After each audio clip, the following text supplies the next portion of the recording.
FX のデイトレードで戦略の立て方はどうやら FX でのデイトレード上手くなりたいと思いませんか？それにはあらかじめ戦略を立てておけば大丈夫です。今回はその戦略の立て方を紹介していきます。大きな時間軸で全体の流れを把握する。戦略を立てる最初の段階として、まずは大きな時間軸で全体の流れを把握することから始めます。私の場合、15分足のデイトレードがメインですが、まずは4時間足と1時間足で全体の流れを把握します。例えば、今チェックしたチャートが次のようになっていたとしましょう。これらの状態を見て全体の流れを把握するのですが、もしあなたがデイトレードをするなら、これらのチャートの全体の流れはどうなっていると判断しますか？私であれば、まず4時間足を見てみると、上昇トレンドと短期的に下落トレンド、この2つが混ざっていて、ちょっと微妙な感じに見えます。次に1時間足を見てみると、短期的に下落トレンドに入ったように見えます。なぜなら、1時間足では押し安値を下抜けた上に、高値と安値が切り下がっているからです。よって、この2つの時間軸で流れを見ると、上昇の可能性があるけど、短期的には下落する可能性の方が高そうと判断します。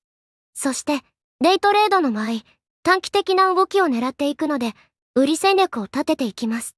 これで戦略のほぼ8割ぐらいが完了しました。どうです？簡単ですよね。でも、この簡単なことを最初にやっておかないと、全体の流れと逆のトレードをして損をしてしまう可能性が高くなります。ですから、トレード戦略を立てる際は、まずは必ず全体の流れを把握することから始めていきましょう。判定しそうな場所を把握する。全体の流れを把握したら、次に考えることが、判定しそうな場所を把握しておくことです。今回のデイトレードであれば、売り戦略を立てたので、戻り売りを狙っていきます。そのため、反転しそうな場所に水平線を引いていくわけです。もしあなたが水平線を引くなら、どの場所に水平線を引きますか？どの場所に来たらエントリーをしたいと思いますか？私であれば、次のように引きます。1時間足の水平線は3本のうち、上の2本は4時間足と同じです。ただ、4時間足よりも細かく見ると、一番下にも3本目の水平線が引けるので引きました。こんな感じで水平線を引くと、さらにトレード戦略がはっきりしますよね。売りのイメージとしては、次のような感じになります。これでデイトレードをする際の戦略は9割ぐらいが完成です。これも特に難しいことはなく、至って普通のことですよね。でも、これもしっかりやることで、戦略がより明確になってトレードがしやすくなります。デイトレードで思うような結果が出ていない人は、この部分をおろそかにしていることが結構多いです。ポイントに来るまで待ってエントリー。全体の流れを把握する。判定しそうな場所に水平線を引く。この2つができたら、あとはポイントに来るまで待つだけです。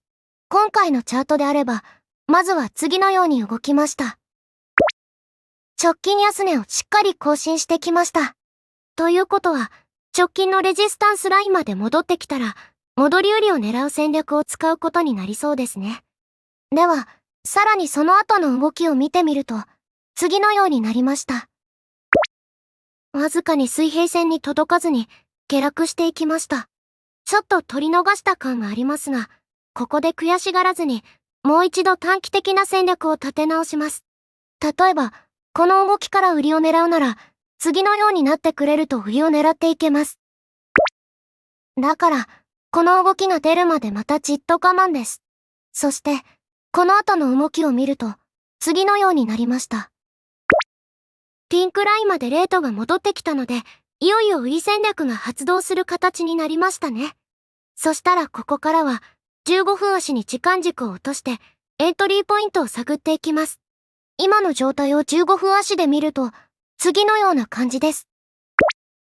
この状態を細かく見ると、ダブルトップができていますよね。これは一回上昇しようとしたけど、高値を更新できなかったという合図を出したことになります。よって、短期的に買っていた人たちは、直近高値が効いているんだな。じゃあ逃げないと危ないかも、と判断して決済をしてきます。一方で、売りを狙っている人たちは、直近高値が効いているんだな。じゃあ、ここから下がるかも、と判断して売りエントリーをしてきます。ということは、この2つの思惑によって、下がる可能性が高いと見れるので、この流れに乗って売っていきます。ちなみに、この時の総ミリは、赤ラインの少し上で、利食いは、まずは直近の安値付近になります。伸ばしてもいいですが、デイトレードなので短期的にサクッと取っておくのも私的にはやりやすいです。その後の動きを見ると、次のようになりました。結局大きく下げていきましたね。この感じであれば、直近の安値で利食いを様子見して、抜けるか確認してからでも良かったかもしれませんね。特に今回であれば、直近の安値を強めに抜けているので、利益を伸ばすこともできそうです。もしくは、直近の安値付近で一旦利食いをして、再度戻ってきたところを売ることだってできますよね。では、もう一つの場面でも、デイトレードの戦略を立ててみましょう。例えば、このチャート画像は4時間足です。どうでしょうか？ 4 時間足の流れはどうなっていますか？私であれば、直近の流れは高値と安値を切り上げているので、上昇トレンドと判断します。では次に1時間足チャートです。これも直近の流れを見ると、4時間足と同じように高値と安値を切り上げていますよね。つまり、1時間足も上昇トレンドです。このことから、今現在の大きな流れとしては、上昇トレンドなので、売りよりも買いが強い状態です。よって、デイトレードをするときもこの流れに乗って、買いを狙う戦略を立てていきます。では、次にどこで買うかについてですが、なるべくいいレートで入りたいので、基本は押し目買いを狙っていきます。その時に、押し目買いの候補となる場所に、水平線を引いていきます。私であれば、1時間足チャートに、次のように水平線を引きます。これを見たあなたは、もしかしたら一番上の高値には引かないのって思ったかもしれません。確かに、押し目買いの第一候補として一番上の高値で狙うのもありなのですが、直前の流れから考えると、私にとっては押しが浅すぎるんですよね。この位置だと反発せずに下に抜けていく可能性が結構高いので、ここではエントリーを考えません。また、直前の流れを見ると、下落トレンドになっていますよね。そしてその後に、下落トレンドに対する戻り高値を上に抜けているので、トレンド転換をしています。よって、今度はその戻り高値がサポートラインとして相場参加者に強く意識されます。こうなると、そこで買いが入りやすくなるので、この場所を押し目買いの第一候補とします。もし、第一候補のサポートラインを下に抜けたら、次の候補は、そのすぐ下にあるサポートラインになります。この2つの戦略を立てたら、あとは、サポートラインまでレートが来るのを待ちます。この後の動きを見てみると、次のようになりました。買いの第一候補付近までレートが落ちてきましたね。こうなってきたら、チャートを短期足に変えて、エントリーポイントを探っていきます。まずは5分足に変えて見てみましょう。第一候補のサポートラインまで、あと少しの位置まで来てますね。ここに届いたらエントリーを考えていくのですが、この後の動きをどうなったか見てみましょう。サポートラインまでギリギリ届かずに反転しちゃいましたね。こういう動きを見ると入りたくなってしまうのですが、ここはぐっと我慢です。それに、5分足の直前の動きを見ると一方的に下がってきているので、売りの勢いが強い状態です。ということは、短期的に見ると売りたい人の方が多そうなので、戻り売りが入ってきて、サポートラインを下に抜けてくる可能性があります。このことを考えると、まだ買いでエントリーをせずに、我慢していた方が負ける可能性を減らせます。仮にここから上に行ってしまったら、悔しいですが、次のチャンスを待ちます。では、その後の動きを見てみましょう。一旦戻り売りが入ってきて、第一候補のサポートラインまでレートが落ちてきましたね。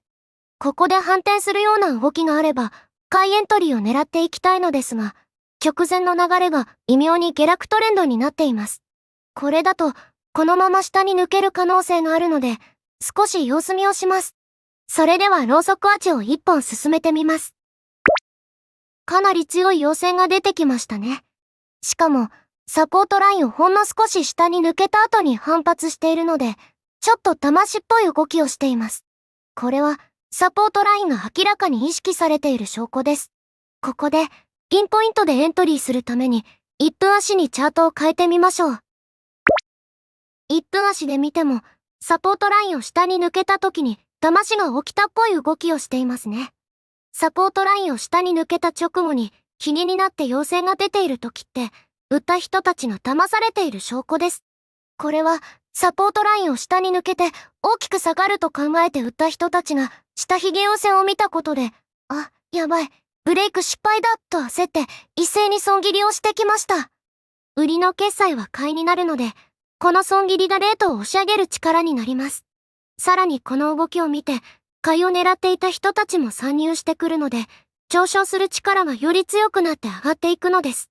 こうなると、どこで買っていくかですが、1分足の戻り高値がレジスタンスとなってもう一度下がってくる可能性があるので、最低でもそこを上に抜けるまで待ちます。では、その後の動きを見てみましょう。1分足の戻り高値も上に抜けてきましたね。これだと1分足でトレンド転換をしたと判断できるので、ここでエントリーしてもいいでしょう。私の場合は、押し目買いが好きなので、戻り高値まで一旦レートが戻ってきて、そこで反発しだしたらエントリーをします。ここでローソク足を少し進めてみましょう。レートが戻り高値まで戻ってきて反発しているのですが、陰線になっているので少し嫌な感じです。せめて陽線が出るまで待ちたいので、ローソク足を1本進めてみましょう。また陰線が出ちゃいましたね。これだとまだ入れないので、ローソク足をさらにもう1本進めてみましょう。陽線が出てきましたね。そしたら、この次のローソク足で買いエントリーをします。この時の損切り位置は、サポートラインを下に抜けた場所になります。ここを下へ抜けると、5分足で下落トレンドが継続となるので、さらに下がっていく可能性があるからです。利食いに関しては、直近の高値でもいいし、1時間足や4時間足の流れが上昇トレンドで、上に目立ったレジスタンスもないので、利益を伸ばしてもいいです。私であれば、リスクリワードが1対2以上あればいいので、今回の場面だと直近の高値付近で利食いをします。もし利益を伸ばすようなら、分割決済にして、1回目は直近の高値付近で利食いをして、2回目は大きく狙っていきます。では、その後の動きを見てみましょう。大きく伸びていきましたね。やはり、1時間足から4時間足の大きな流れが上昇トレンドだと、その流れに乗って上昇しやすいですね。以上が、私がデイトレードをする際の戦略の立て方とトレードになります。どうでしたか？ものすごく単純でしたよね。やっていることは、全体の流れを把握する、反転しそうな場所に水平線を引く、ポイントに来るまで待つ、ポイントに来たらエントリーをする、といったように、至って普通のことです。でも、こんな単純な戦略でも、FX で安定した結果は出せます。むしろ、単純だからこそ、迷わずにトレードができるので、再現性も高くなります。それが安定した結果につながるのです。まとめ。